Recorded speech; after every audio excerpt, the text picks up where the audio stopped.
Good morning, students. Let us start our new chapter, and that is organizing. This is our fifth chapter. So, we have studied about planning, and in planning, we learned that the management functions starts with planning. Each and every manager has to plan how he has to carry out the work, so that the plans which he makes that leads to the achievement of the organizational goals.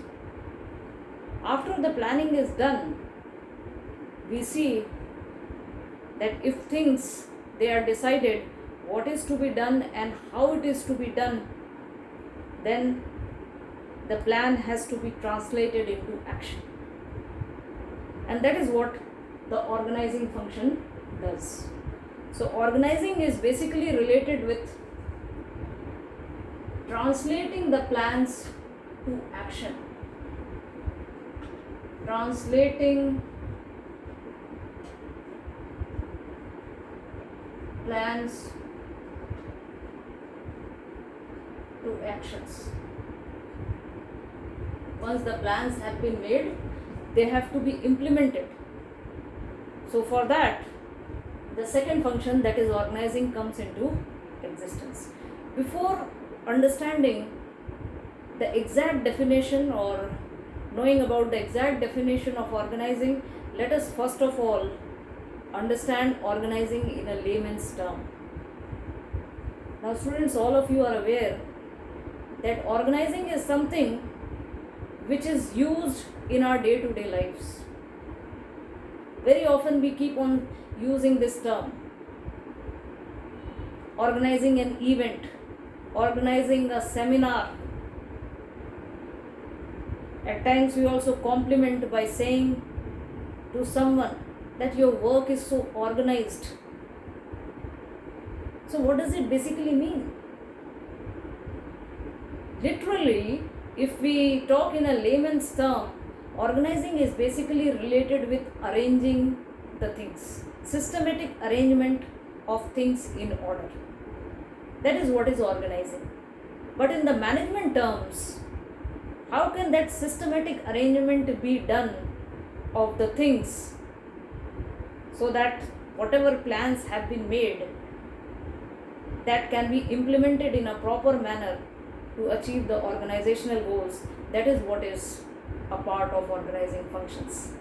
If the managers, they have decided this is the objective which they have to achieve, and for that the planning has also been done, then immediately the next function, that is organizing, comes into existence, where we see that there is properly division of work done in the organization once it has been decided what all work has to be done. So identification and division of work has to be done. Then after the work has been divided, automatically it has to be divided in groups. Teams have to be made, and that is why departments are created in the organization.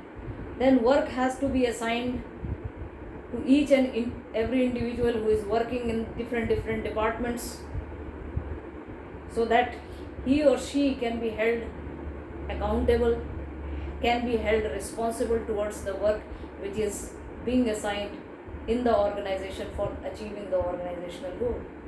So in this way, there is systematically arrangement of work which is done in the organization.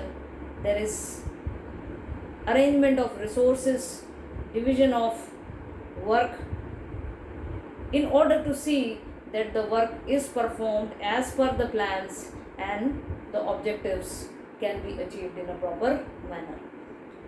So let us learn about the definition. Organizing is basically a process of harmonious adjustments. This word is very important. Harmonious adjustment of specialized parts to achieve the common objective. There is one common goal which the organization wants to achieve. Manager has to see that that goal is achieved in an effective and efficient manner. So for that, the activities have to be scheduled what all activities have to take place in the organization related with the goals, what all activities, resources, duties and responsibilities, duties and authority, and reporting relationships.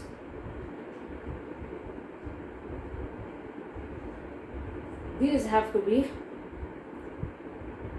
structured in a proper manner so that there is no confusion, there is no chaos, there is no misunderstanding, and the work can take place according to the plan and the objective is achieved.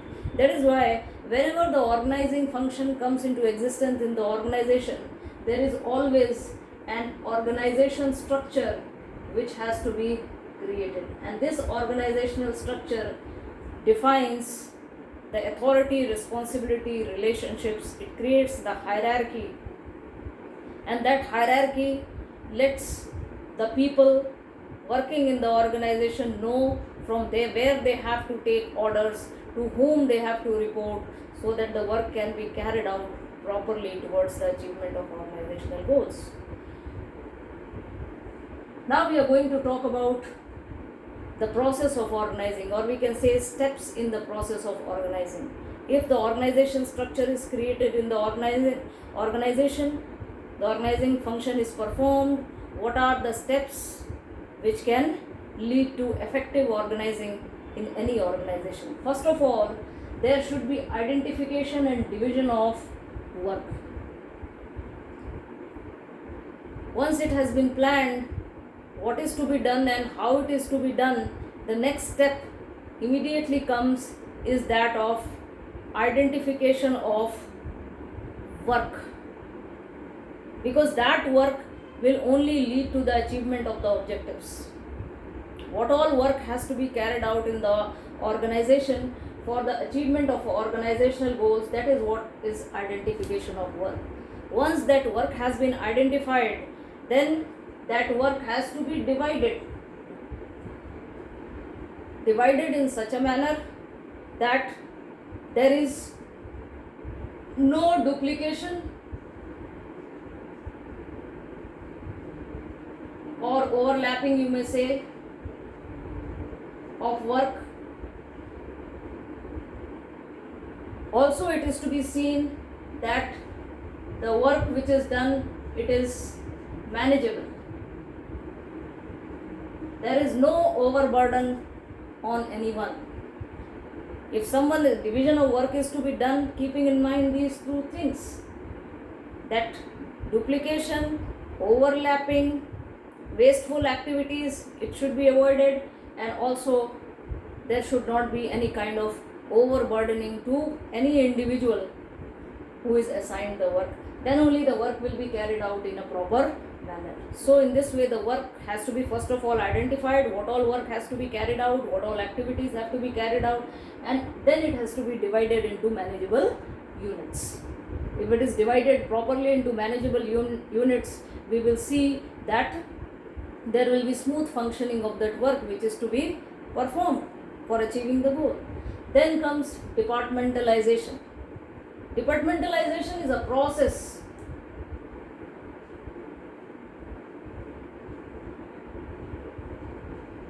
of creating departments so that similar types of activities that can be put together under one head and the group can work towards the achievement of that kind of work which is carried out in a department.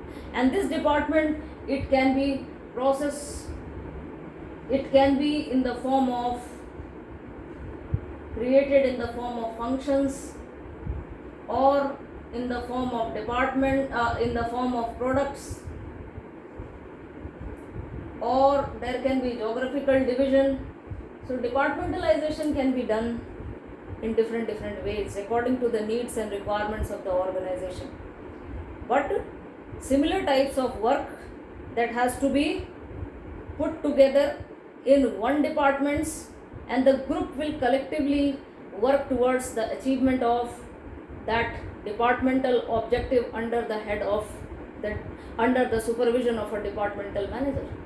So in this way the work is properly divided into different groups in the organization. Grouping of activities, that is what is part of departmentalization. Grouping of activities of similar nature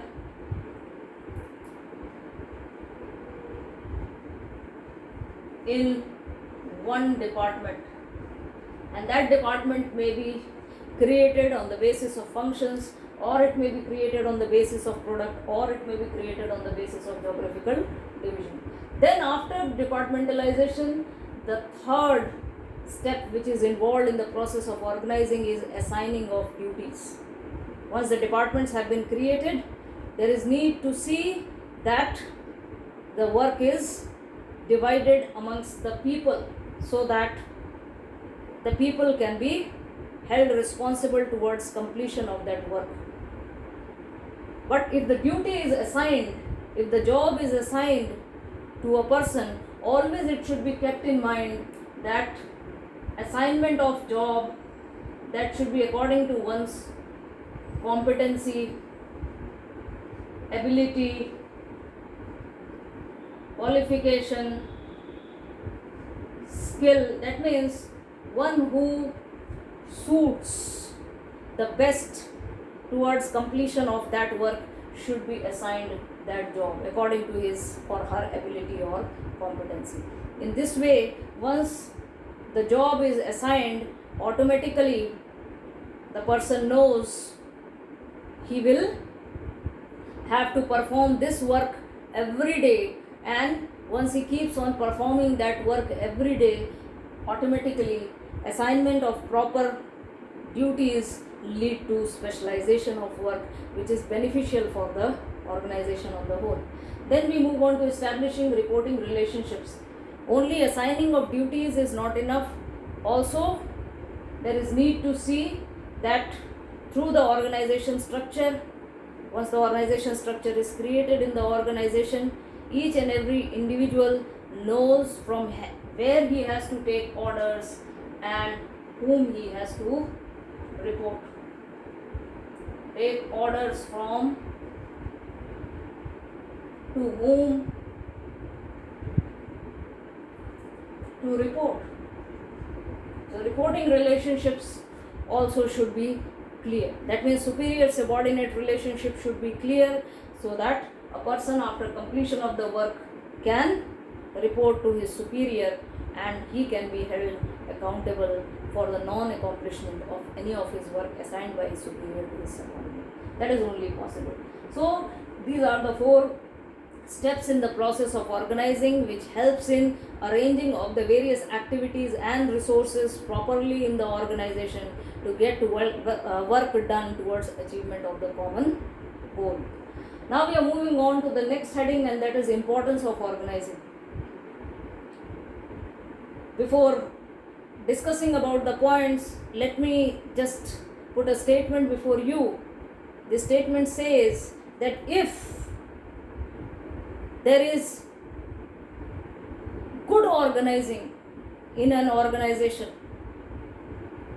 automatically it is possible that the poor product can also be run successfully in the market because of the good organizing.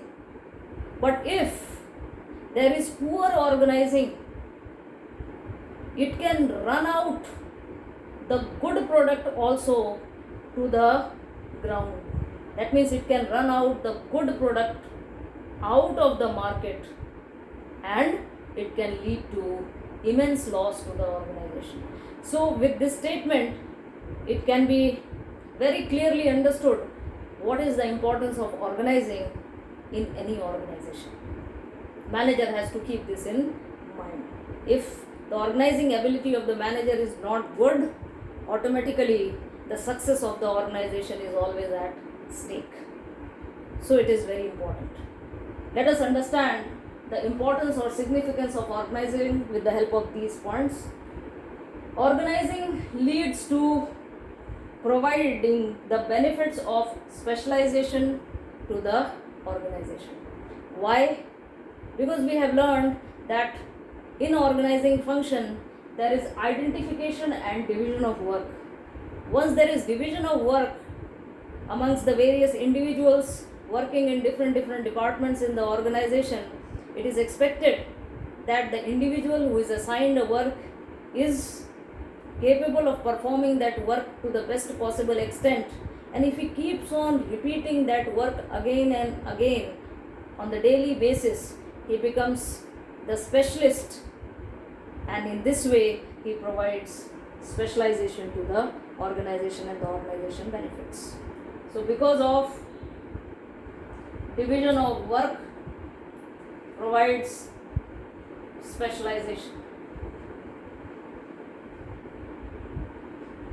Clarity in working relationships through the organization structure, when it is decided from where a person individual has to take orders and to whom he has to report, the organization structure clearly lays down the lines of authority and responsibility relationship, and if that authority and responsibility relationship is clear, it is not ambiguous, there is less chances of misunderstanding, there is less chances of confusion, there is less chances of chaos in the organization, and this will always help in the smooth running of the business organization. In this way the organization benefits because of clarity in working relationships. Then optimum utilization of resources. Because the work is properly divided in groups in different departments, and each and every department that is supervised by the head of the department, automatically we see that the resources, which is material, which may be physical or it may be human, it is utilized to the maximum possible extent by the manager who is working as the departmental head, and it leads to minimum of the wastages of resources because things are properly structured in the organization and the work is carried out smoothly. Effective, fourth point is adaptation to change. The organization structure which is created in the organization that is flexible in nature, keeping in mind the changes which may occur in the environment, according to which the organization may adapt to those changes so that it may not hamper the smooth functioning of the organization. That is why it benefits because of the dynamic, flexible structure which can accommodate changes, which can accommodate required changes. Then effective administration, because there is clear cut instructions, there is proper delegation of authority and responsibility, so there are less chances of chaos and confusion to come up in the work. That is why we see that the manager is able to manage the organization in a proper manner and thus turns out to be an effective administrator. Development of personnel. Now when we talk about organizing function, the various individuals who are working at different places, they are given some responsibility to perform the work, and along with that responsibility there is also some authority provided to them. Once that authority and responsibility that is provided from the superior to the subordinates to get the work done, automatically there is development of both superior and subordinates working at various places, because the superior doesn't have to perform all his work himself, but he delegates some part of work to his subordinate to get work done, so that he can concentrate on the work which is more important for him to do, and rest of the routine work he can get it done by his subordinates. Subordinates also, if they get that authority and responsibility to do the work, automatically they learn by doing it and taking decisions, and thus it leads to their personal development. So both superior and subordinates, they benefit from it, and overall it is beneficial for the organization on the whole. Then we move on to expansion and growth. According to the changing needs of the business environment, the organization structure can be modified